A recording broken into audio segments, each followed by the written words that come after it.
Thank you all so much for coming out. This event is organised by China Dialogue as part of London Climate Action Week.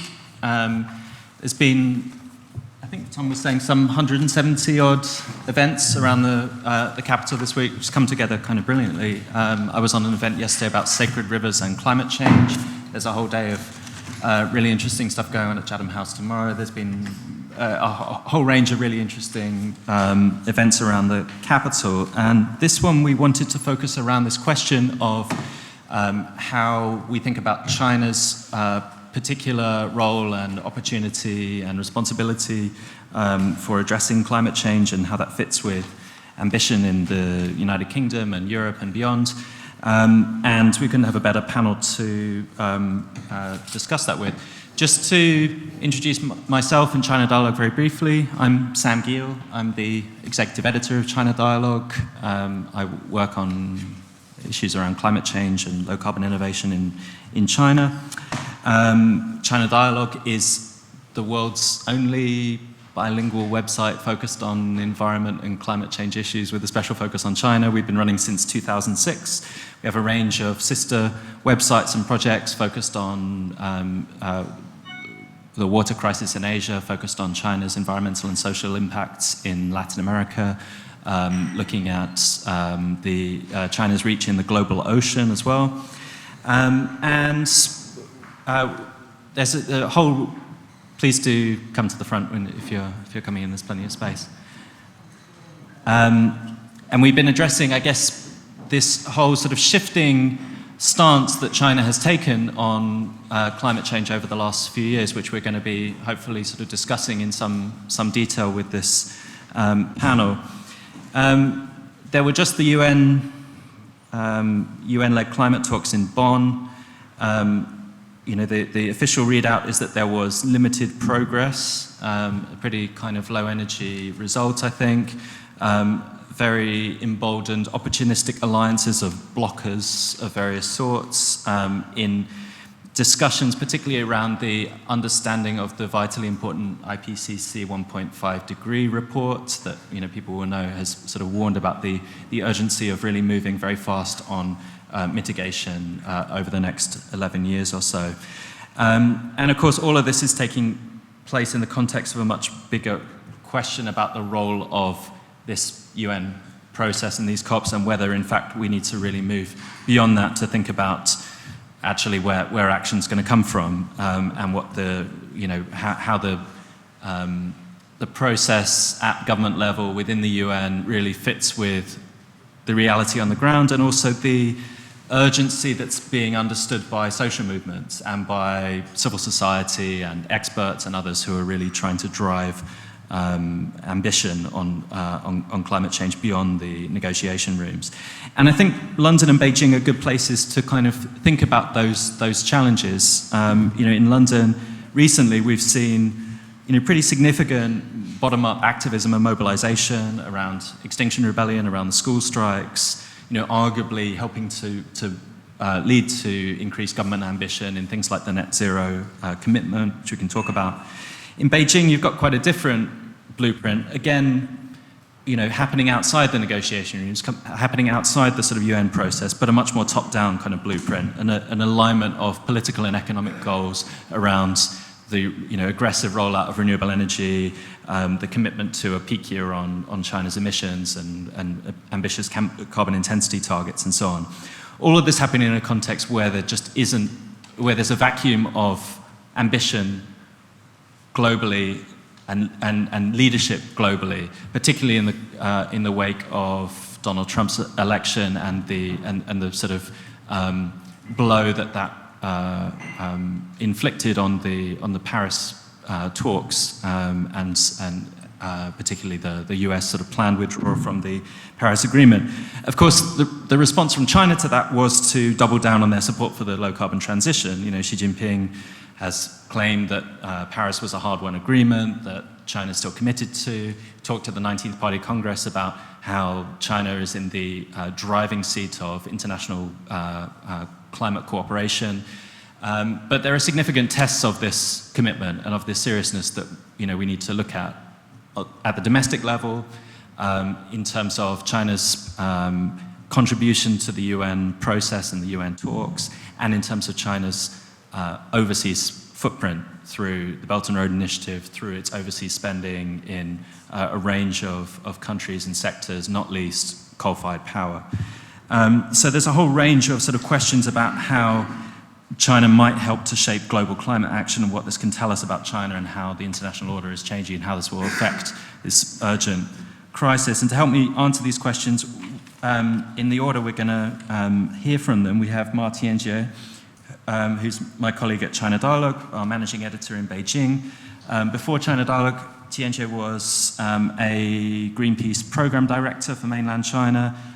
He's the editor of some really must-reads blogs as well, Public Opinion and Pandapaw Dragon Claw, which looks at the impact of the BRI, and really an expert on the sort of domestic side of or at least today, I think it's going to be talking about the sort of domestic side of China's climate ambition. Tom Burke is, of course, the chairman of E3G, Third Generation Environmentalism, which was a very important player in the London Climate Action Week itself, a visiting professor at both Imperial and University Colleges London. Then Wawa Wang is going to be talking more about her expertise, which is Chinese outbound investment in fossil fuels, and indeed other investment in fossil fuels around the world. She is an expert with sustainable energy in Denmark. That's the name of the organization. And finally, Farhana Yamin is a climate change lawyer, an activist with Extinction Rebellion, the founder of Track Zero, and an associate fellow at Chatham House. So, Tianjie, would you like to start by telling us about what's happening in China? Sure.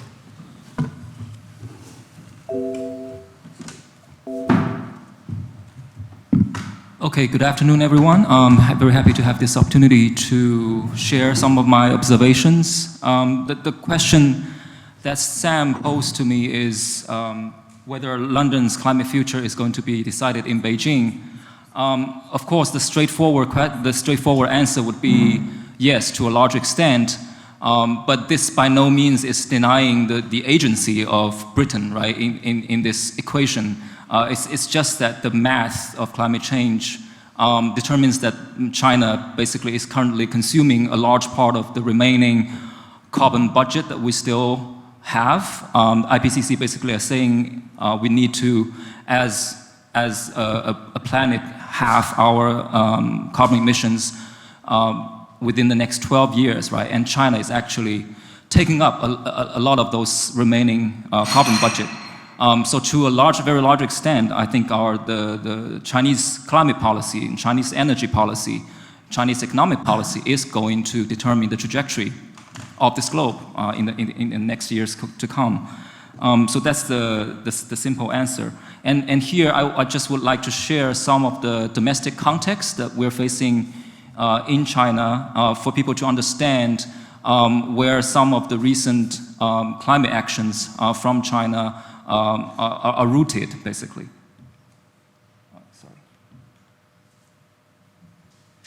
So on the left side, I'm just trying to show you how the narrative about climate change has been shifting quite dramatically in China in the past few years. On the left side is a report from the New York Times at the end of 2012, I think. Around that time, top Chinese climate experts were still basically telling the world that don't expect China to rein in carbon emissions. We still need to grow our economy. The carbon footprint of China is still going to grow indefinitely into the future, and that was end of 2012, right? But things actually changed quite dramatically in 2012, 2013, with a bunch of new factors being introduced in the equation. And one of the most important factor is that we have a new leadership in China. There's the leadership change in 2012, at the end of 2012, and things start to become very interesting. One of the, if you're on the right side, you are seeing that China's climate action in the periods 2011 to 2015 already start to become look quite progressive. And the next 5-year cycle, you are seeing more climate actions from China, largely due to this new commitment, I would say, of the new leadership in terms of shifting the Chinese economy and also taking on the environmental issues more seriously. Oh, sorry. And one of the key indicators of this new era is actually China's coal consumption trend. By 2014, people here, including Lord Stern, Nicholas Stern from the UK, who basically published a paper in Nature saying that China's coal consumption might have already peaked at the end of 2014. And if you look at the report on the left, at the end of 2012, people were still thinking that was unimaginable. But in quite a few, like less than 2 years, people are saying that China's coal consumption has already peaked. And a lot of the domestic factors are contributing to this quite dramatic change. One of the factors I mentioned is leadership change, which is basically taking a new perspective on China's developmental trajectory. This picture was taken at the end of 2012 again, when air pollution in major Chinese cities were at its worst. And people, there were visible outcry and sort of dissatisfaction from the Chinese middle class about the status of the environment around that time. And the leadership basically, I think, takes that in as a cue that they need to change approach on the environmental issue. But more importantly, I think the new leadership also has a new vision for the Chinese economy, which at that time is still very much reliant on heavy industries and also investments in heavy industries like cement, like steel, right, like glass, all those industries that were pouring into investment into infrastructure. And these industries are also some of the most indebted industries. A lot of the bank loans were attached to this industry, which is seeing a smaller and smaller margin of profits. Some of them are actually started losing money quite badly because of this diminishing margin of profits from those infrastructure investments. And the leadership is visibly quite concerned with the economic health and the financial health of the Chinese financing sector.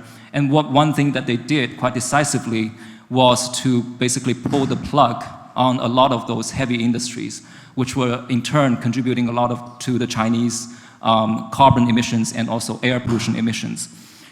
So these things combined, we're seeing a pretty dramatic turn of the Chinese economic performance from growth rates from around 10% to 6.5, 6.6% now, right? A pretty significant slowdown of the economic growth rate, and also the carbon trajectory looks very different now. So between 2013 and 2017, we're actually seeing the Chinese carbon emission basically plateauing for the first time probably in recent history. But this transition towards a new economic structure, towards a new growth model, towards a new sort of environmental trajectory is not unchallenged, right? So it's still faced with a lot of domestic resistance, a lot of international uncertainty at this moment. One of the reasons is that a lot of those industries that the government wants to move away from, like those heavy industries like coal, power plants, coal mines, cement factories were also vested interest within the Chinese state-owned economic system, and they employ a lot of people, right? So naturally, you are seeing a lot of pushback from these industries on policymakers to continue sort of supporting them financially, continue supporting on the policy front, and also because of this new international environment that China is facing, those kind of trade disputes with the United States and things like that, is also sort of applying a shock, right, to the Chinese economy, which further applies pressure on the policymakers to loosening up some of its controls on those industries. So we're inside China, we're still facing a lot of uncertainties and pushback against that shift of the economic growth model. And at the beginning of this year, for example, after several years of carbon emissions plateauing in China, we're seeing a rebound, right? And largely because economic policymakers are facing the pressure to re-stimulate the economy to avoid a sort of a hard landing of the economy, right? So there's still a debate going on about whether you need to repump some of the financial resources into those old industries to keep them going for a while to support the economy. But so far, I think the Chinese policymakers have been resisting going back into the old economic model. Some of the indicators are that, for example, they're not re-stimulating the economy with the old model of a debt-driven investment into infrastructure. Rather, if you look at some of the new macroeconomic policies, they're opting to, for example, massive tax cuts, right? Which is basically sort of allocating sort of economic resources to the consumers and using consumption more as a engine of the economic growth. Also, they are resisting a blanket stimulus into the old industries and rather adopted for some more targeted stimulus. For example, some of the stimulus package doled out by the Chinese government goes specifically into transportation industry, into high-speed rails, into public transportation and things like that, which is much more targeted than the previous stimulus package after the financial crisis in 2008, which boosted cement, steel, and all those sort of dirty, heavy industries. So there are signs that the Chinese top policymakers, they're resisting a return to the old economic model, which is a good news for climate, right? Because at least for now, we're not seeing a return to this whole like chimp stack model of economic growth. And also, right now, China is slowly moving towards the next cycle of economic planning, which is a very Chinese thing, right? So China still has this 5-year plan models. We're currently in the 13th 5-year, at the end of the 13th 5-year plan cycle, which ends at 2020.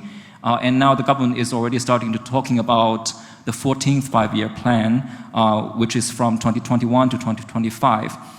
So 2019 is a key year because a lot of the government ministries are starting into this pre-analysis phase where they are starting to sort of floating ideas about what kind of targets to put into the next 5-year plan.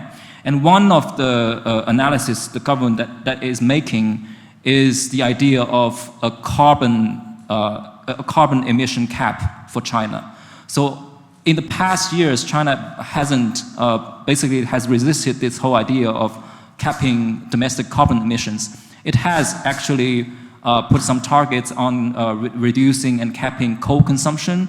It has also considered an option of capping energy consumption in total, but it has never talked about a domestic carbon cap. But if you look at the plans and the analysis they're making for the 14th 5-year plan, the Ministry of Environment is actually now publicly floating the idea of researching on whether China could actually apply a direct carbon emission cap for the next 5-year plan. And they're studying, for example, the experience from other countries and also the Chinese own experience of capping, for example, sulfur dioxide and NOx, those kind of air pollutants, to feed into the process of creating a potential carbon emission cap for China. So these are some of the new signs showing that, at least for now, the Chinese policymakers domestically are still quite serious about climate change and also the structural change of the Chinese economy towards a less carbon-intensive model.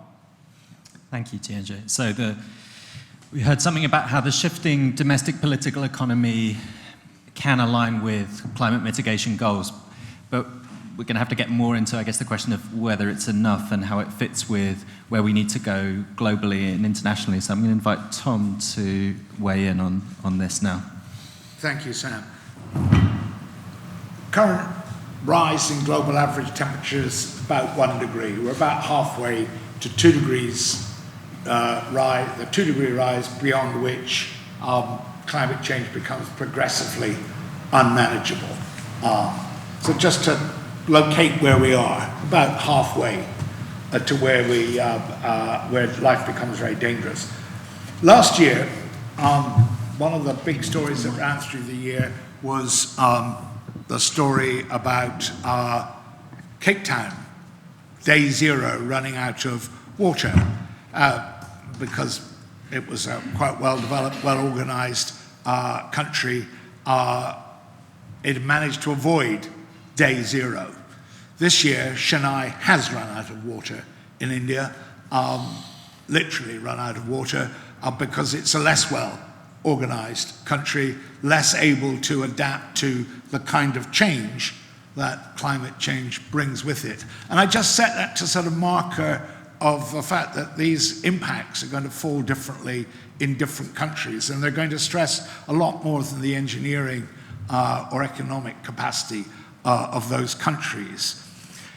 This year was pretty important change in the conversation, the global conversation about climate change. I think there are a number of drivers for that change. Certainly events like the ones I've just described have been part of it. In a sense, what events have done is to confirm the kind of much broader feeling of general anxiety in publics everywhere. Opinion polling's been showing this up for years and years, but events have now begun to confirm that. And by and large, publics in general tend to be a bit skeptical about facts, but they do believe their experience.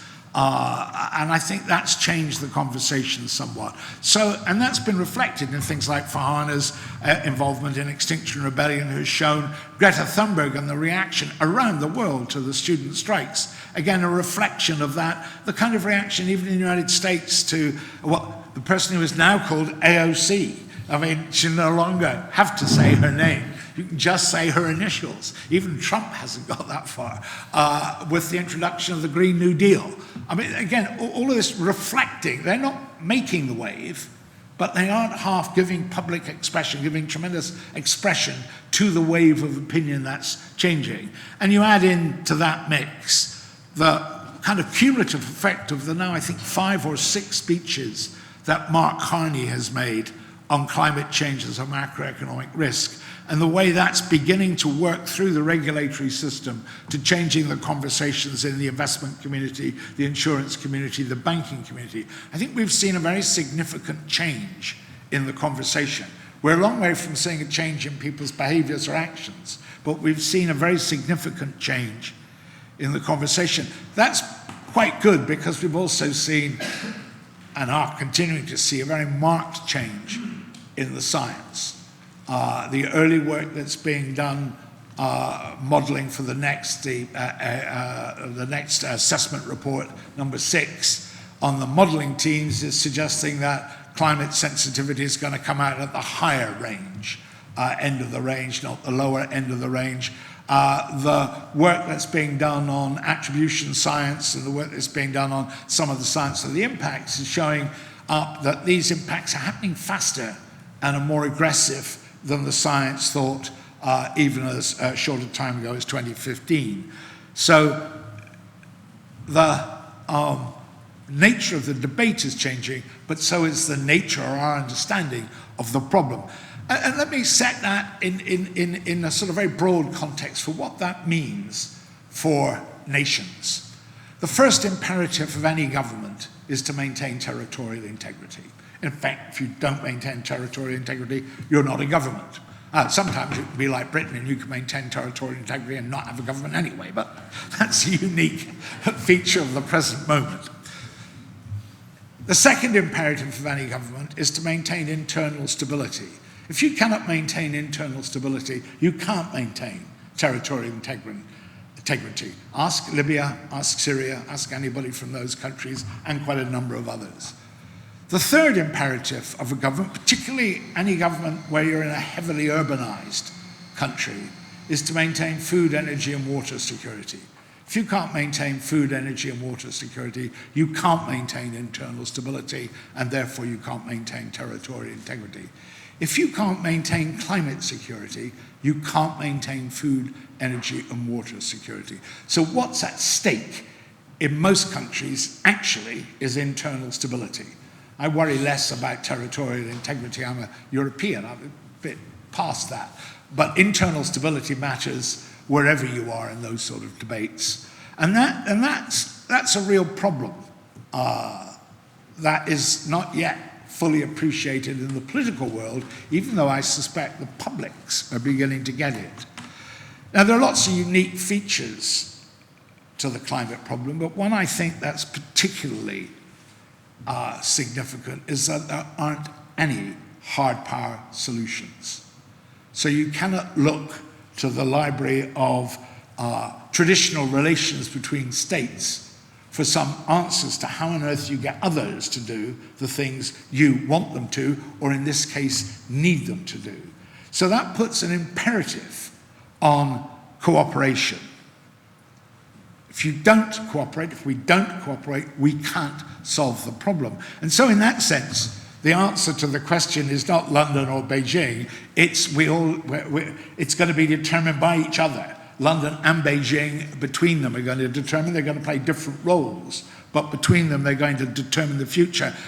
And if they don't cooperate in determining that future, then the future will be somewhere none of us want to be. There's a line from Thomas Carlyle, a British statesman of the 19th century, who once said, "If something be not done, it will do itself, and in a way that pleases none," which is rather nice sort of assonance in that English way. We don't have a problem with technology. We have the technology we need now to solve the problem if we deployed it aggressively enough, and we're going to have a lot more low-carbon technology. And we don't have a problem with the economics. Citibank, 2 years ago, managed to come up with this. And Citibank are not, your best-known green kind of institution.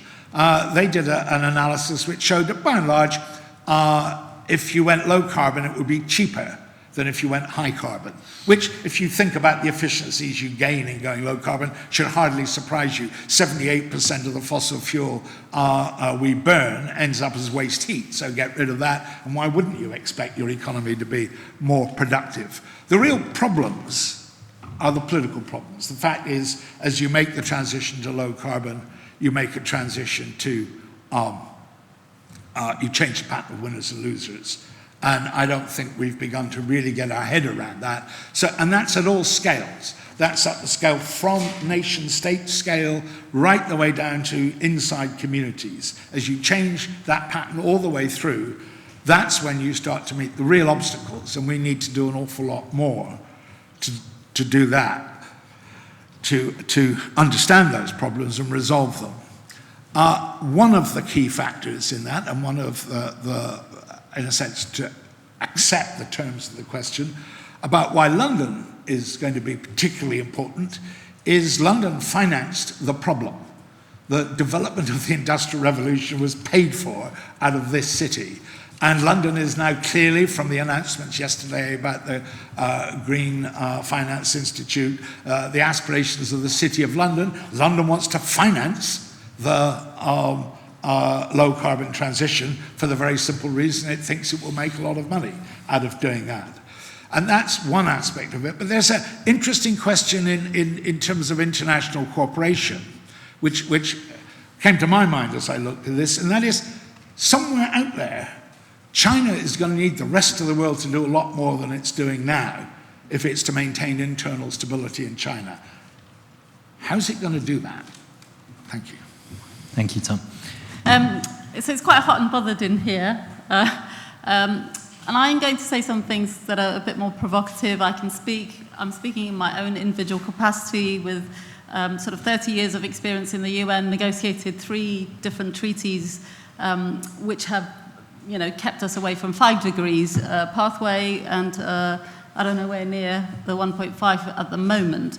But also joined Extinction Rebellion last year. I'm a trustee of Greenpeace UK. I work closely with WWF on their programme committee. I'm a trustee of Julie's Bicycle, which is a cultural organisation. So I'm going to speak from many different perspectives. I'm going to say London and the UK are the solution providers to the world. Frankly, we created the mess starting around 400 years ago, when John Locke and many other philosophers of that era said that it was okay to privatize nature. All you had to do was mix your labor with it, and then it became yours. So that's the underlying theory of epistemic theory that supports the colonial project that supports imperialism, that supported the extraction of resources, natural resources, which have led to the biodiversity crisis, which has led to the rapid decline of the world's soils, lands, forests, oceans, you name it. So even before climate change came along and we knew this problem, for around 300 years we were having destroyed much of our own nature, appropriated the lands and resources of other people. And it's taken us sort of 300 years, first of all, to allow those people to be seen as people. You know, for around 250 years, they weren't seen as people, they were seen as others who had lesser rights and were either slaves or colonies. So let's name why London, why the UK, why Europe is the centre of why we need to fix the bigger problem, which is based on the extraction of nature, which is based on the destruction of nature, an underlying vision which has replaced nature as a central life-giving force with the pursuit of privatized profits. And that privatized profits model was legally enshrined in various different acts around the mid-1850s. So in 1851 you had the Great Exhibition that you all remember, we talked about, the Crystal Palace, which, you know, showcased the technology of the UK along with its arts and culture that was superior to every other technology out there, every other type of understanding out there. And around the same period, you had the invention of the limited liability company, which allowed a high-risk investment to go forward without, at the same time, endangering your own private wealth. So you can go and invest in risky stuff overseas as long as you did it under the veil of corporations. So slightly sort of historical tour, but why does that all that matter? It means because the wealth that we have here, the deep pockets that we have here, the wealth that has enabled the social fabric of this country, the welfare state to be funded, the stability that has come from all of that has been brought at the expense of many other countries. And it has been brought at the expense, in particular, of nature.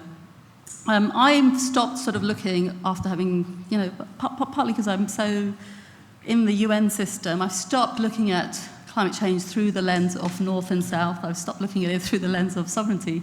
It is the most important, urgent moral issue of our time.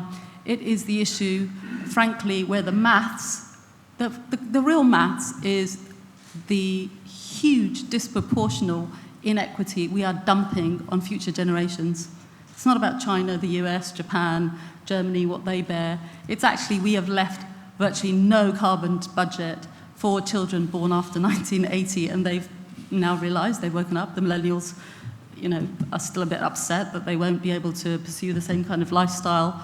They won't have houses, you know, here. So actually our stability base here is pretty fragile, I would say. And it's getting weaker by the day as the generation below that, they're called Generation Z, you know, anyone born between 1997, those are the ones out on the streets in the youth strikes. They're the ones who already realize that the state welfare provisions, the prospect of going to university and having a secure job is totally a joke. They know that. They know already that the economy that is sort of promised does not exist and will not exist. And they're out on the street because they are demanding an education which is commensurate with the facts. They are seeing the facts before them. So they're working in diminished schools, they're raising their own teachers' salaries, they're, you know, going and visiting hospitals because of asthma, their lungs are diminished because of air pollution, and they're sitting seeing politicians who year after year have promised action and not delivered it, or delivered it as an afterthought in the moment of a legacy-seeking, you know, moment, as we've seen here. So I'm both very proud and very happy that we've got the net zero by 2050 goal, but, you know, it's taken like 4 years from Paris. And if those of you who have slightly longer memories, the 1.5 degree goal was the one goal that was argued for and insisted upon at the failed 2009 Copenhagen Conference, COP15. So the drive for higher ambition, you know, from the most vulnerable countries in the world started then to get that 1.5 reference, and to now be in 2019 in June, where references to the science to that report, to what its implications are still being excluded from the official process, is what is giving rise, I think, to the huge frustration and to the demand for a very rapid change, and I think a change which is not going to be, frankly, in my view, anything about a just transition anymore. It's going to be a demand for justice for future generations and for, frankly, what will amount to climate apartheid. That's not my phrase. That's the phrase of the human rights rapporteur who's just written a report. That's, so this is no longer an issue that just activists are talking about as serious and grave. It's gone beyond that. It's a real emergency situation. So the good news is, I think the UK will be a centre for the sea change that we need, because it is going to host the next COP in 2020, and it has huge cultural power. It has huge cultural power still. It is, if we can stop basically outsourcing our emissions to China, which is what the UK has done. Much of the globe has outsourced, which is, again, why I don't think the maths issue is really, the maths issue is we outsourced in the 80s and 90s and the 2000s our dirty emissions and manufacturing to China and some of the other countries, India, Vietnam, and many others. And I think they account, I'm not very good at the statistics, you might be better. I think it's around 20% of Chinese emissions are ours, right? Collectively overseas. So and now sadly, China, as we've seen, is doing the same. It's outsourcing its emissions, and it's doing the same extractive pattern that we did. So the model that we've set up, which doesn't get discussed very much, because if you sort of lay it bare, you get labeled as some kind of, radical, as if that's a bad word. It's not a bad word, it's a good word. So we've outsourced this model. We've adopted the outsourced model, the extractive model, the privatized profit model, and now other countries are copying it, and we're screaming and saying they can't do it. So I think it needs to be spoken, it needs to be said, and one of the good things about Extinction Rebellion is, there are many good things, but one of the very good things is telling that truth, and stopping the hypocrisy and stopping, the narrative that China's to blame, we don't need to take action, let's focus on them, let's help them, let's give them a bit of money, let's, provide for solutions. So I think, what do we need to do? I think we need to, apart from doing all of the great stuff that's going on, we need to, in essence, totally overhaul and contract the financial sector. That is the truth. The financial sector globally is responsible, when it collapsed, for a huge amount of death, destruction, disappointment, foreclosed mortgages, and no one was held accountable for that. That is why we're living in a state of budgetary austerity all over the world still, which means that, whenever someone says climate action needs to be prioritized, they said, oh, well, where's the money going to come from? Because we're still carrying on and paying for bailing out the financial industry globally in every country, and we need to recognize where the lack of accountability, where the trust in governments to solve real problems and to hold those who are culprits in a real sense to account comes from. So I don't know how many minutes I have. Okay, so you can't see my excellent slide. Okay, so that basically, for 30 years, the tiny sliver that is going to the green economy, it's barely expanded, right? It's barely expanded. All the rest is still the rubbish that needs to stop. The entire circle needs to go green very, very, very fast. From tomorrow. This isn't about another IPCC report coming out. We don't need another one. We've been doing this, and we know it's wrong, and we've got existing plans for fossil fuel infrastructure being expanded by the UK, by the Norways, by the Germanys, by the France, by the US, by everyone, actually, by everyone. So this is no longer about a north, south, east, west issue. Everyone's doing this.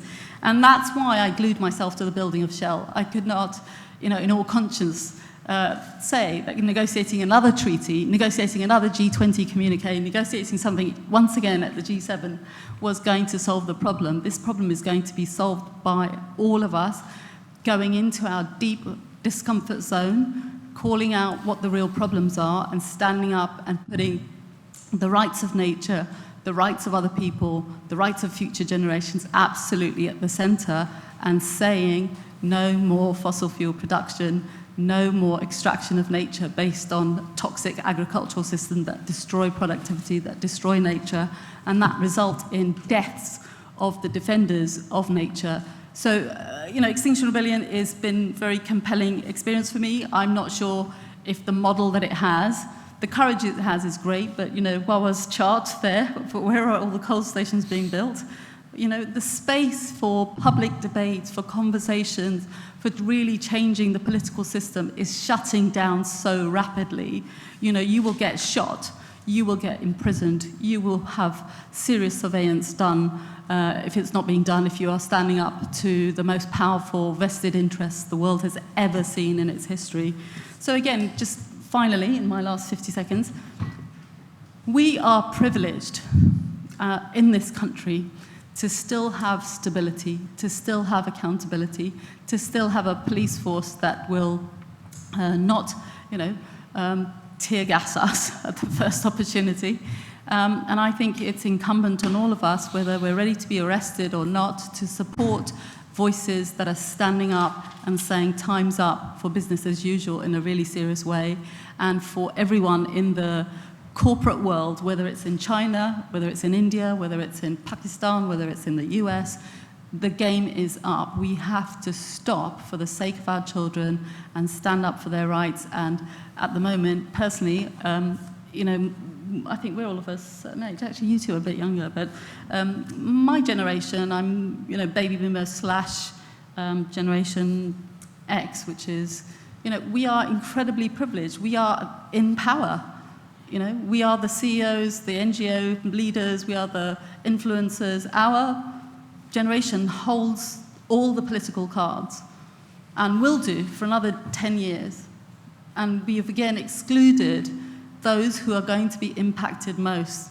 The kids born today are going to live beyond they'll be they are the generation 22nd century, and we need to make space for them. So we need to do very immediate things like fix our political system, allow for voting at age 16, which is what the youth strikers are demanding everywhere in the world, and to reinvent our political governance system so that those interests, their interests, are truly represented, because they're not represented in the current economy. Thank you.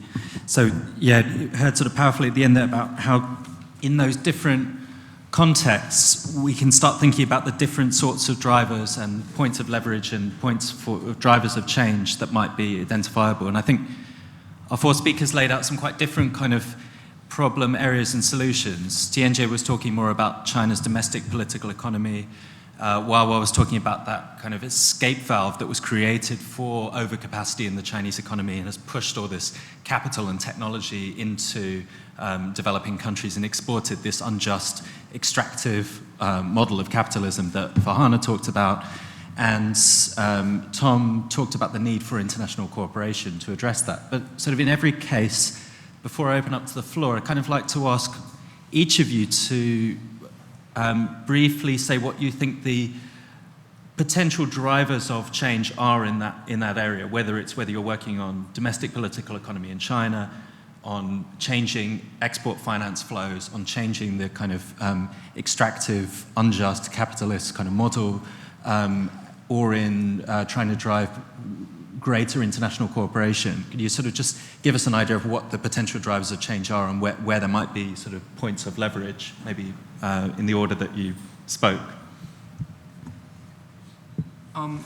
As I mentioned, I think domestically in China, the largest drivers are still first the economic situation. I think because economic growth and economic stability is still very much the highest priority of the Chinese government.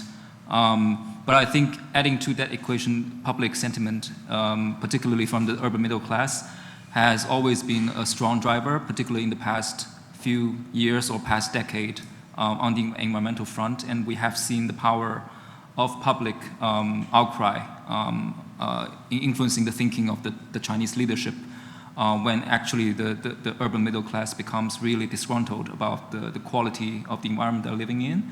So this is one of the emergent and new driver, right? That's changing the equation domestically. Yeah. You ask a deceptively simple question. It depends what change you're driving for. If we succeed to decarbonize the economy, that decarbonisation is going to be an enormous driver of change for all the people who lose from that. But they don't want to change in the same direction as the people who want to decarbonise. So there isn't a driver for change. There are lots of drivers for change, and they don't all go in the same direction. And quite often they bang head on into each other, and we don't really understand that picture very well. And so one of the things we need to do is to understand that picture of those conflicts and clashes on those different drivers as you bring about a specific directional change, incidentally, by a specific time, which is something we've not really made any effort, never had to do before. We've never had a challenge when we not only had to get to the right place, but if we don't get there by a particular time, we failed. And that's quite a big driver for change, but in a very entangled way. So you need a bit of understanding. Let me just try to explain what I mean by the entanglement. We get in this country about £60 billion a year in tax revenues from the oil and gas industry. That basically will be gone by the middle of the century. Europe gets about 400 billion euros a year from the same sources. Now, is that an argument for the prolongation of austerity? From some people's point of view, solving the climate problem means prolonging austerity unless you can say what you're going to replace that money with. Well, we've got wonderful technical options, but they're not going to provide the same kind of rents that are provided by the fossil fuel industries. So we've got to, if we're actually really looking to drive change, we've got to think a bit harder than in a particular direction by a particular time, think a bit harder about what that means that we're currently doing. So if London, as a shareholder in a Beijing headquartered multilateral bank, can't even make a stance against coal in that context, working with the European countries, sort of what hope is there, and how can we push London to do anything commensurate with the challenge? I think by standing up and asking, and making that very clear in public, and I feel there's a huge appetite for those sorts of stories which we've known about in the nerdy, geeky policy community and which have not been told, and the inconsistencies. So I think the Extinction Rebellion demand to tell the truth. There's a lot of stories out there waiting to be written, which should have been written, sorry, journalist friends, a long time ago, but they now need to be written, right? The history of, the failed attempts. I wring my hands at the Obama 2009 summit that said fossil fuel subsidies. I'm so tired of having that line. I've just been recycling that line to phase out fossil fuel subsidies, and they are literally a tax on future generations. That is what a fossil fuel subsidy is. It is a tax directly on a future generation that is not going to have that money available when the pot's diminished anyway. So what is the hopeful side is that we are all standing up. We're asking for action to happen right now. We're asking for that hypocrisy to be removed. We're exercising our moral conscience, and the more that you do that, the stronger your conscience and your appetite for action becomes. We're no longer accepting that it's going to be all solved by a carbon tax or emissions permits, or someone else will take care and plant those trees or reforest nature. It's got to be done here. It's got to be done at home. We've got to predominantly use the intellectual, cultural capital that we have here to reshape everyone's minds and to get them to understand that they are not passive in this play, that they're active players. They're not just watching some drama unfold, but that London and the UK are very, very important, which is why I just kind of feel it's serendipitous. Is it like a design in the universe? it's not, and strategically, Extinction Rebellion chose London and chose the UK, and it was the strongest here. And I feel like it should continue its focal attention here. If we can get, you know, the FTSE 100 board companies to change fundamentally their business models, that's the prize. It's no longer enough to just add one more initiative or to throw out another, you know, empty declaration, or to wrap around, you know, an initiative that you thought you were going to do, and which is sort of CSR based, basically, versus the real challenge that needs to happen.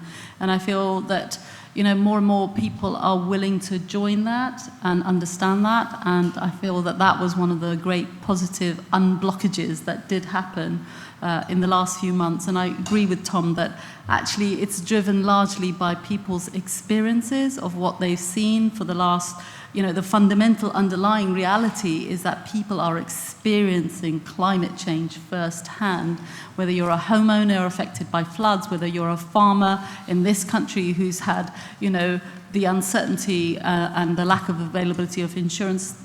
So this is no longer far away, whether you're a gardener and you realize that, you know, you can no longer plant anything according to the seed packets anymore. Whatever it is, you're confronted daily by the media now reporting, you know, the wildfires in California, in the droughts, the heat waves that are happening all over the country. And I feel that that reality shapes people's understanding in a very, very significant way, and they've realized that they've got to do something. And that something, sadly, cannot be, let's put up our borders and stop all those unfortunate people who are living in the most climate-stressed regions, the 2 billion people who will be water-stressed in an absolute sense by 2025, which is what is happening across that great northern belt of Africa and the Middle East, and across parts of, you know, America. That's not our model. I feel we've got to invent a kinder society, even when nature doles out unkind problems for us. And I feel that my final sort of sentence, and what gives me real hope, is that we're weaving together those who are working on the Green New Deal, essentially, those who are seeing the great inequality, the social inequalities that have resulted from the fundamental way in which the economies have been mismanaged all over the world, not just here. And they are coming together and creating a grand alliance, a movement of movements, as we call it in Extinction Rebellion, is coming together, and I have absolute faith that we will not bequeath a crap planet to our children. That's my personal pledge. So that gives me hope. Thank you. I want to open up to the floor for questions. I can see several, so maybe we'll take a couple at a time. I can see, okay, there's two back there. I can see Nuala, and then there's a man behind there. Yeah. So, Nuala, do you want to? Yeah, sure. I'll just say a little bit. I work on the media team at Extinction Rebellion, and I work with our spokespeople. And one of the things which I've talked about with you, I think already, Sam, that comes up is the rebuttal of why bother doing anything in the UK? It's such a small country. China's going to do whatever it wants anyway. And I kind of almost want to run past an idea past the panel and get your reactions. That I think there's tons of arguments you can make in response to that, some of which have been made here very well. And I wonder if another argument also is that activism in other places around the world does affect China, that there's a common misconception that the Chinese government can do whatever they want and they don't have to seek legitimacy. And that actually, my understanding, I mean, I take a special interest in this because I have a background in Chinese studies, but my understanding is that avoiding social unrest is hugely unpopular, hugely important for the Chinese government, and so often there will be preemptive measures to keep the population happy. And so I don't know if I'm making my point clearly, but I feel like, you know, should these movements pop up all around the world, that isn't irrelevant to China, that the government will move in response to that. So I'd like to hear your thoughts. Should we take one more question behind there and we can... Hi. I understand that the use of CFCs is quite damaging for the global warming crisis, and that 20 or 30 years ago there was a global ban on their use, and then read in the papers earlier this year about how significant use of them had continued in China throughout the construction boom. So my question is to the panel, what are your thoughts on that episode? Because I personally didn't see any follow-up in the media around it. And secondly, what does that say about the value of any agreements in China or other global agreements in the context of enforcement? That's my question. Thanks. Thanks. So the first one I understand to be sort of how do we address some of the popular misconceptions about China and the ways that China is used as an excuse for inaction by Western governments, and talk in a more nuanced way about the potential ways of influencing China by leading by example, for example, and the question of over CFC. So I'll open it to any of you guys to respond on either or both. I thought the first question was about the impact of activism in the north on China. Look, whatever the appearance authoritarian and illegitimate leaders contrive in the media only disguises the fact that nobody runs a government in which there aren't divisions. Nobody, anywhere. So that activism elsewhere plays into those divisions, even if you don't hear about it. It's still playing into it. So there's a real value in that, and that's true of China or Turkey or Britain. So in that sense, there's much more opportunity, much more reason to do things, because this is a contested space. The problem I, in a sense, was alluding to a bit by saying that the conversation has changed. From my side, that looks like a great thing. From the side of people who want things to stay as they are, that looks very bad. That means they're going to redouble their efforts as well. So much more important to keep doing that, so that those conversations hopefully will increasingly break out into the open. I know the story about CFCs. I know that I've seen the same story, but I think probably Tianjie can say much more about it than I can. Yeah, just to briefly respond to the CFC question, I would say that the Montreal Protocol on CFCs worked quite well. I think that the current incident is not a reason to question the efficacy of the Montreal Protocol, because it actually worked quite well to a point. And that point is quite interesting because it shows the complexity of and interplay of environmental issues, because at one point China started to seriously insulate construction buildings, right? There has been a bunch of fire incidents, and also there has been this domestic drive for energy efficiency, particularly in the construction industry, right? So the demand for foam suddenly to surge at some point a few years ago. And I think a lot of the so-called leak, right, in the Montreal Protocol on underground black market CFC production actually goes into that specific sector, right? Because some of the alternatives for foaming was either too expensive, or the government support for the shift towards those alternatives were not working, right? So there has been a lot of black market activities going on inside China, and this has been investigated, right, by the Chinese government. So I think it's not to say that the Montreal Protocol, which worked to that point, right, is not effective, but it actually is. It shows the trade-off of some of the key environmental challenges we're facing, right? Because on the one hand, when the Chinese government suddenly becomes very serious about providing better insulation of buildings, which drives up the demand for foaming materials, suddenly create this huge black market demand for an old technology that destroys ozone, right? So I think it shows the complexity of environmental problem and also environmental governance. But I think the Montreal Protocol approach to that point still worked quite well. And I think now it's the question of how do you, again, just plug the hole of the black market of those materials, and how to reconcile energy and climate considerations with another big environmental challenge of our time. Yeah. Oh yeah, so the ozone layer is shrinking. It's like basically a thumbs up for that treaty system. It's got flaws. Every law has implementation problems and challenges. I'm not minimizing them, but basically that treaty system has really, really delivered real results. And for the first time, I think, was it last year or the year before, we actually had a shrinking of the actual ozone hole, evidence by science. So I just want to answer the question about activism in the north. So I'm really, really pleased that actually XR is supported, and it was less well reported, actually,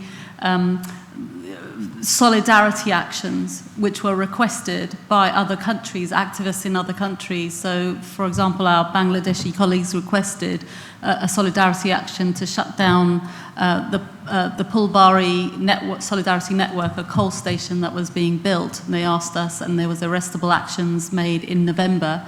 There's a similar actions were requested by Brazil. So just, this is going back a bit. And it got, shadowed by the rebellion, a lot of these actions, which are solidarity actions. So there was an action outside the Brazilian embassy. In fact, there have been 2 actions outside the Brazilian embassy to express solidarity with activists who are risking their lives. So that's the shape of the way in which I think the activism in the north can really help with what's going on in other countries. And just on China, my own experience is actually they're acutely sensitive to what other countries say about them, and they're most acutely sensitive now to what small-eyed nations, developing countries, the countries where they're trying to earn goodwill and where investments are taking place. So the more that activism happens in those countries, the more we empower the voices of those other countries, the more we help and support them stand up to China's, what China is doing, which is not ecological, the better and stronger we'll be as a whole. So the solidarity work of organisations like Extinction Rebellion, but many other groups also are doing that, is absolutely critical. I saw a couple of questions on this side. Well, there's lots of, maybe we'll take 3 this time actually. This lady and then Tim, I see, and this guy in the white shirt. Yeah. Thank you. Just a quick one following on from that. Is the fact that America isn't really taking a moral lead on green issues seen as a political opportunity in China? Thank you. Thanks for putting on this panel. It's been really interesting. I have a question about, it's clear that the coal build-out is happening around the world, particularly through BRI. A point that wasn't addressed is exactly why the principal option is coal. You made a really good point about from 2012 onwards, Tianjie, that there's been a sort of a sea change in the psychology. Why hasn't that translated into the policy of BRI? And the second question I've got is, I understand that on the sidelines of the G20 in Osaka, the French and the Chinese came out with a statement about the enhancement of the NDC from the Chinese. And they indicated they wanted to, something along the lines of highest possible ambition within that NDC. What do you anticipate coming from that, and how do you think it might change things? I'm just going to translate that for non-climate geeks, that's about raising the pledge to the UN climate process in terms of making for a more ambitious pledge that fits with where we need to go globally. Yeah, thank you. Roger Harriban from BBC News. I completely agree with you, Farhana, that we collectively, the media, have not done enough about the financing of fossil fuels. In our organisation, it kind of falls between 2 stools. So I'm in the environment cluster. Is that really our business? Not really. The business cluster, I mean, it's a bit fringe, a bit tangential, and it continually falls through the gaps. And that's, often happens with environment things, that they fall through the gaps. In terms of both your and Tom's comments about subsidies for fossil fuels and Tom's about North Sea oil, I mean, this sounds terribly provocative, but if you were sitting in the Treasury, you would look at the subsidy for North Sea oil exploration and decommissioning. You would look at that as an investment because of the amount of revenue that you would get back from it. You wouldn't look at it as a subsidy. And indeed, I've shied away from calling it a subsidy because I think that's kind of misleading. But really, I have two questions. One is for Tianjie.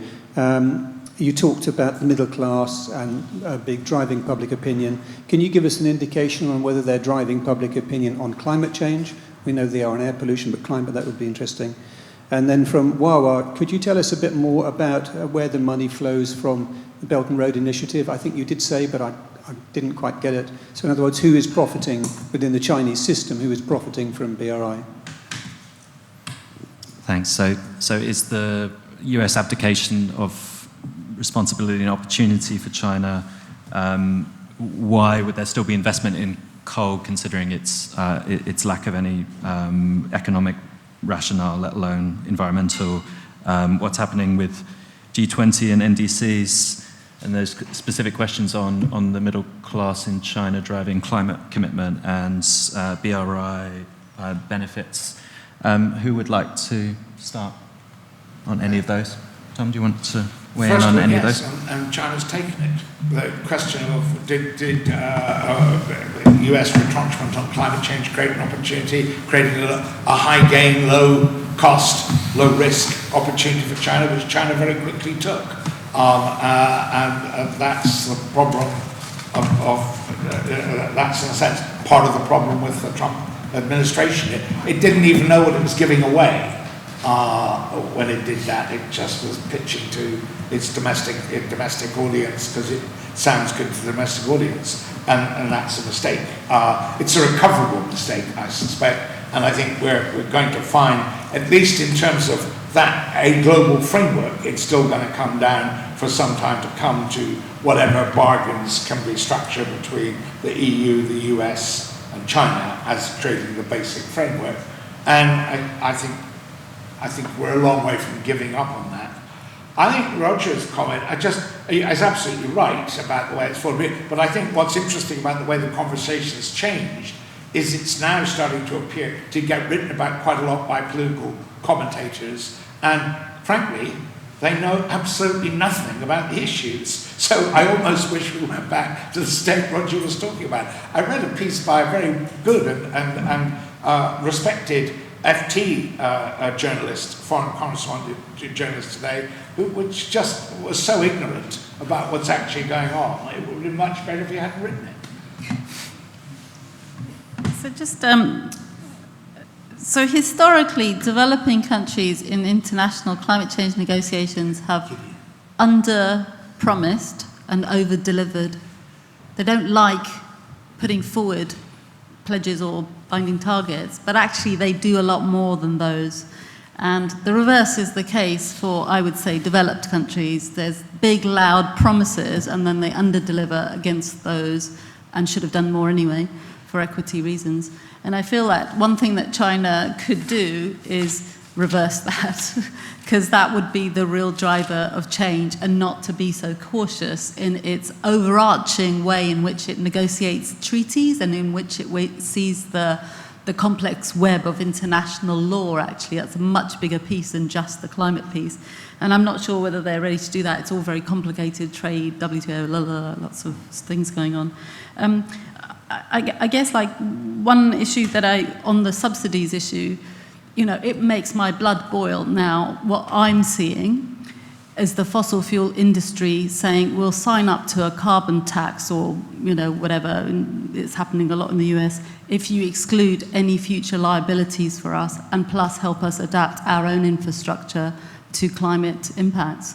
These are the richest industries in the world, the most profitable industries in the world with the deepest pockets in the world, who are now asking for another bit of public money, right? So I don't care what in this particular case it is. The bigger politics are that they are coming back for yet more public money plus complete exclusion from liabilities. That's the game. That's the big story. Very happy to brief you and anyone else on it. We're seeing it in jurisdiction after jurisdiction, which is trying to get, you know, some kind of climate action going. The deal being offered by the fossil fuel industries, yeah, we'll sign along to a carbon tax. Usually it becomes weaker and weaker and weaker by the time you get to it. Plus give us, you know, exclusion from liability from climate impact damages. And Paris kind of represents that. So we did get 1.5 included, we did get loss and damage included as an article, but the big ask on behalf of mainly the fossil fuel nations was exclusion of liability and compensation, which is tucked away in there. That's the price that we're being asked to pay. And that's not okay, and that's a big story I feel people should know and understand about, that these industries that have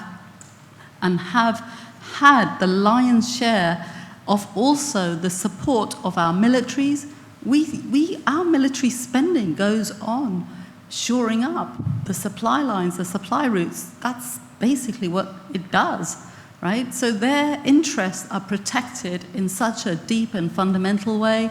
And I hear you, Tom, but I feel that those are the stories that people need to understand and really fundamentally ask questions about.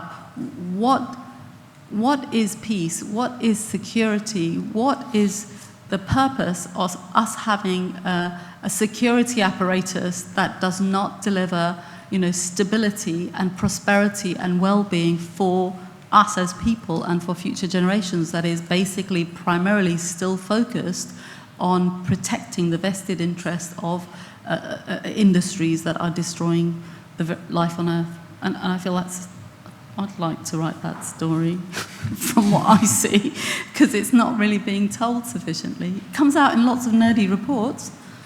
It doesn't come out as a story in the media of how deep, the perversion of our political system is, that isn't exposed. Tianjie, there's a specific question for you, but also feel free to weigh in on the others. Sure. So yes, China is taking sort of the vacuum, right, left, the leadership vacuum left by the United States on climate change globally. But I think one of the issues that actually undermines China's credibility as a new climate leader is exactly this build-out of massive coal fleets, right, coal power fleets overseas. And the question that why is it doing it, I think, to put it simply, it actually provides a way out, right, for some of the most powerful companies, right, inside China. So on the one hand, China is really serious about its economic transition domestically, right, and also moving towards an economic model that less reliant on heavy industries and this kind of infrastructure build out. So the profitability, right, of coal-fired power plants inside China is really being squeezed. On the one hand, the Chinese electricity market is not fully liberalized, right? So the government actually controls electricity price to subsidize downstream industries, right? So it cannot. So the power companies cannot determine the electricity price that they're selling the market. And on the other hand, China is, because of domestic environmental concerns and economic concerns, they are creating a lot of more stringent standards for the coal power industry, right? So they're really being squeezed domestically, and at some point, the Chinese government has put outright bans, right, on new builds, right, within China. So if you are the boss of a Chinese coal company or a manufacturer of Chinese coal equipment like turbines, and in the Chinese system, those companies are really powerful because they're state-owned, right? And the boss of those companies are essentially ministers or vice ministers. They're enjoying the same ranks as government officials. And they would tell, if they tell the Chinese leadership, okay, I'm not going to do that, I'm going to follow your leadership here, I'm not going to build out new coal power plants inside China. But I am winning bids outside China, where I'm actually beating the Japanese, the Americans, General Electrics, in those contracts that I can actually build coal-fired power plants in Pakistan, right, in Indonesia, right, and I'm winning those bids because it's considered a state-of-art, right, that they're actually building state-of-art turbines, right, for the world, and it's considered like industrial upgrade for the Chinese manufacturers if they're winning contracts overseas, right. I think it's inside the Chinese sort of political system. It's very hard for the leadership to say no, don't go there, right? Because first of all, those countries actually they are putting out bids, right? They want to build these power plants. If you are not building it, the Japanese might build it, or the Americans might build it, right? So this is pure profit, and as Wawa's presentation also shows, currently it actually is making up a bigger share of the profits for those Chinese manufacturers of coal turbines, right, natural gas turbines, than their domestic market share, right? So it's becoming sort of their new sort of space of increasing economic returns for them. So And also, the current climate governance system is very much based on sovereignty, right? Sovereign state, right? So China is responsible under the Paris Agreement of its own carbon emissions, right? The Paris Agreement doesn't hold China accountable for the carbon emissions of Pakistan. Pakistan government is held accountable for that, right? So if the Pakistan government is saying, okay, come here, build this turbine for me, it's very hard for, first of all, Chinese company to say, no, I'm not taking this contract because of climate considerations. And also, it's very hard for the Chinese leadership to tell the Chinese companies that don't go there, because for them, I mean, they have already squeezed those companies domestically, make them very painful. So I guess in those kind of negotiations, it's also very hard for them to say, okay, don't go there, even if the Pakistani government wants you to be there, right? So I think I think those dynamics that creates incentives for the Chinese companies to basically export a lot of their existing capacities, which is now very much considered excessive domestically, to those countries and build those power plants there. And the Chinese domestic political economy, economic dynamics doesn't provide incentives for them to stop those companies doing that, unless you introduce some of the new factors into their calculation. Yeah. And the middle class as an agent of change? And the middle class of, So,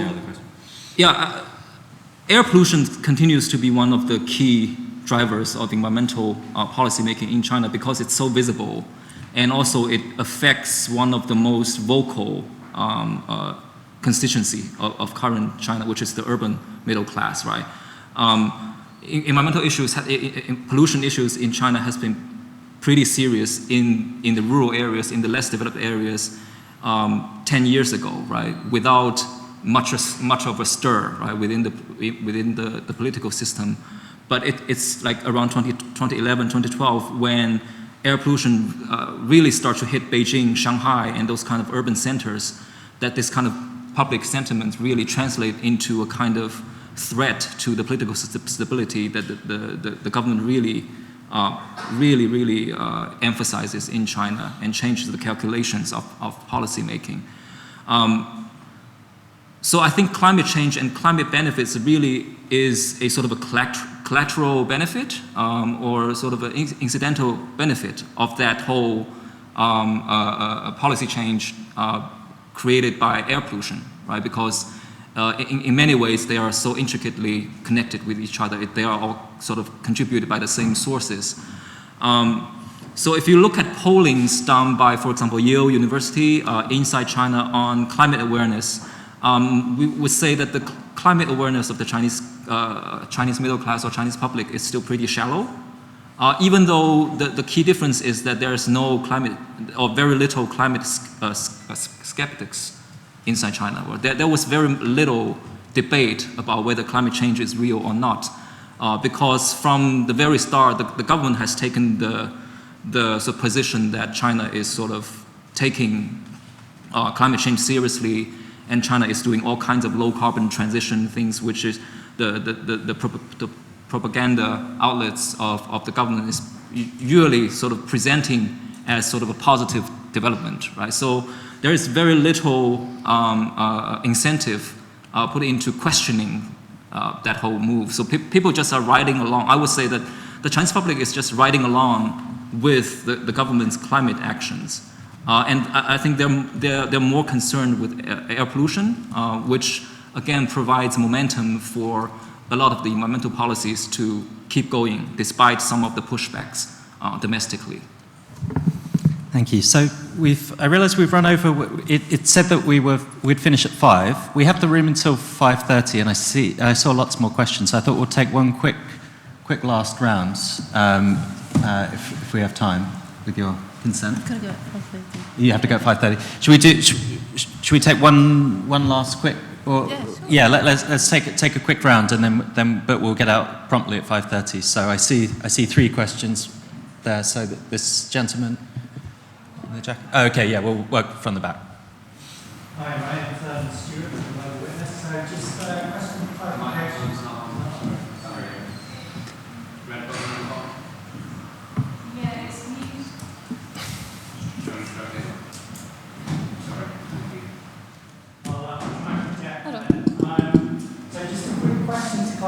some of the points made on UK fossil fuel subsidies or revenue made from oil and gas extraction in the UK. So actually, if you look at the figures, for 2 years recently, there was a net flow of money from the UK Treasury to oil and gas companies. And it's projected that the most recent figures will be £1 billion in revenue for the UK government. So the sums of money have fallen dramatically. And actually, there's hardly any money to be made there at all. And there's a great report out last month from a few organisations in the UK showing that in terms of jobs, there's far more jobs available in the renewables industry than the oil and gas sector. So just a quick question for Tom and Roger. I'm not quite sure where you get your figures from UK oil and gas revenues. I don't know if that was from extraction or from something else. Sorry, do you want me to answer that right away? Sure, go for it. Yeah, I mean, there's a variety of different...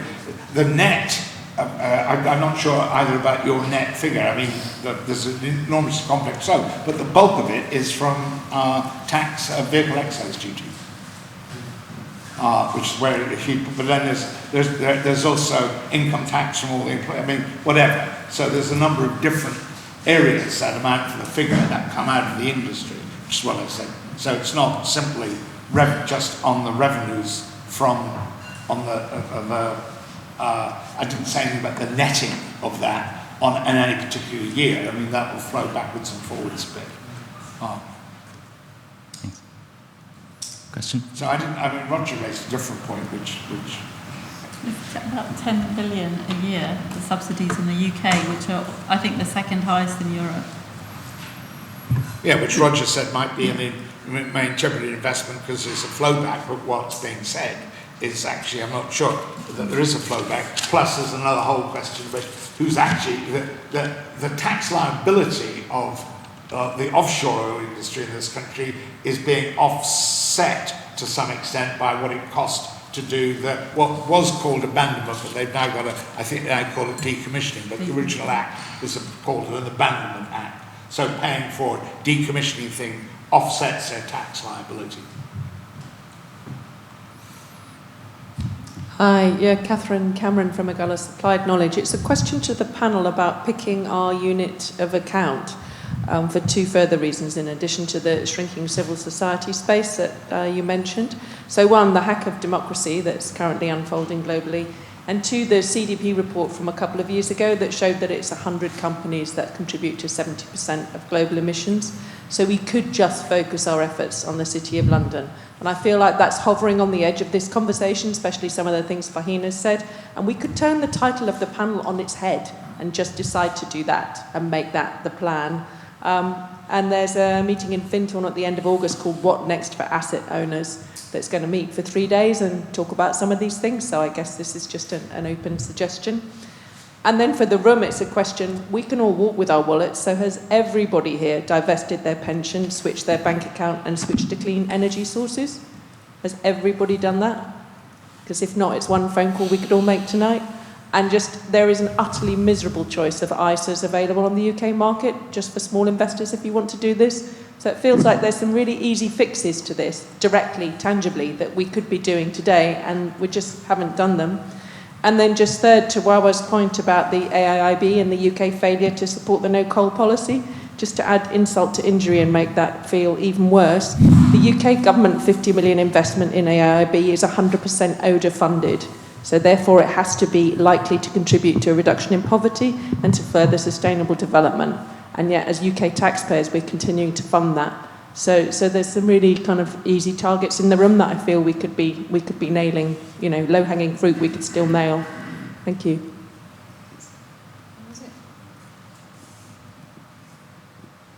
Hi there, Sasha Meckler from Mekon. I just want to thank Farhana from Extinction Rebellion.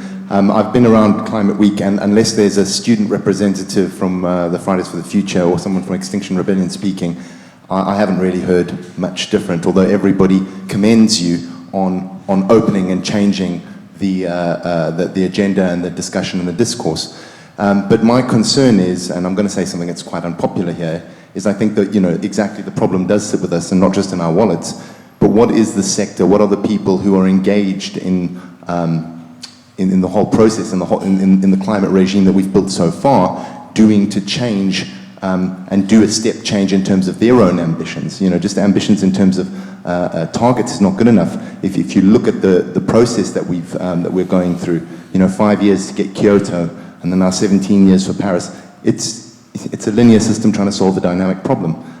It isn't good enough. What could you suggest that we do, or that we try and enact to try and get ourselves and the UNFCCC to change the way it's doing things? Because I think we have to own that to some degree. We're the ones who really have the intent, have the intention of trying to do something, and I feel like we're also just kind of doing, or a lot of them, us, are just trying to do a job. I mean, I'm feeling it because I'm actually trying to bring some of these radical ideas to people, and often I get, like, you know, they kind of skulk away, they can't wait for me to stop talking to them, and I say, but, you know, I have a radical solution, and people don't really want to hear it, even within this framing. So, open question, what next? Thank you. So let's have some last thoughts from the panel responding to those, just on what next and how we can raise ambition and what we can each do. Like, I guess I'm speaking personally, and I did put forward some really radical things here. Like, let's get rid of limited liability companies. And so the route that you use to repeal the legislation and put something else in its place could be enormously visionary. You know, let's put the rights of nature center stage. Let's give future generations a seat on every board. We can do that. We can write those laws. And I'd love to sit there and draft a law. So let's, you know, I've got these things here. Stop ecocide, become an earth protector, make it criminal to destroy nature.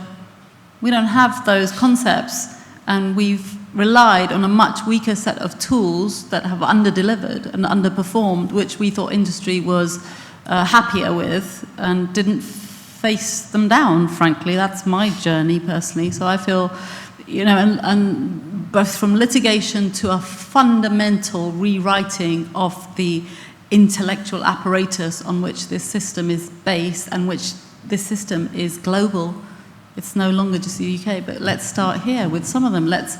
I'm not doing incremental anymore, the COP by COP thing, because actually it's not worked in that way. It's not that I'm not enormously proud of that and will not take part in the Chile and the other COP. They're really important things to do. Like this word, put forward your NDC, the highest ambition possible. Do you know how much effort went into that? How many thousands and thousands and thousands of people hours, you know, diplomatic submissions went into that?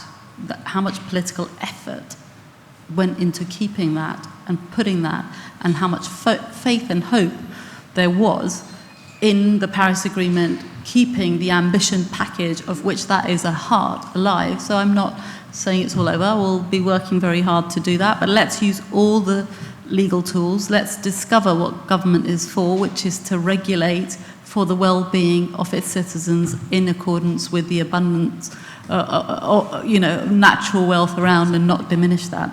And I think we can think through some very radical things. It's time to make radical normal. And, you know, in a nutshell, that's what Extinction Rebellion is trying to do. It's moving the Overton window, which is to make what seems extraordinary and radical kind of normal. And I feel that it's making a lot of progress, actually. So if you marry that and the Green New Deal and the political piece, I think you've got a really compelling and very rapid set of solutions that, you know, can be handled. And we don't have to just do the incremental stuff anymore. I feel like also the other hopeful things that I'm just want to conclude is, you know, lots of the coal-fired stations are being stopped by the communities in those countries. Like in Kenya, we had a very important victory. The legal systems of those countries, which have been underinvested, by the way, in foundations. I used to work at foundations, you know, didn't give any money to all these little countries because they were thought, you know, not important in the great geopolitical game. Well, they are, because, you know, they're now the sites of, you know, the biggest coal-fired expansion in history. So it's very important to recognize that there is resistance, there is pushback, there is the fight for the future, which is kinder, greener, and essentially based on the circular economy and respect for all living beings, not just human beings, is really happening. And I feel really privileged to be part of that radicalization. So when people, give you that stare, I'm just encouraging you to take a deep breath into yourself and keep going. Keep going. It's going to happen. It's happening already. Tianjie, I'm giving you one minute because we're going to get out soon. So being from China, I tend to believe that nothing is linear. If you look at what happened in China, I mean, the environmental reckoning of China was pretty recent, right? It's 2012, 2011, with a convergence of different factors, public outcry, new leadership, and things like that. And it just changed like that, right? So I think we need to still believe that another moment of reckoning on the climate change or on other issues might just come unexpected. And before that, we should just hang in there and do whatever we're doing and try to do a little bit better. Yeah. Tom, last thoughts? Yeah, when I was leading Friends of the Earth's fight against the nuclear reprocessing plant in Cumbria in 1976, I came across, quite by chance, a quote which I've found a large number of occasions to use subsequently, which is a line from Macaulay, a historian, who said, "You must remember that argument is constructed in one way and government in entirely another." And I've spent a lot of the time since then trying to learn how government is constructed. Thank you. So we'll leave it there. And please join me in thanking the panel and thanking my colleagues from China Dialogue, also organised this.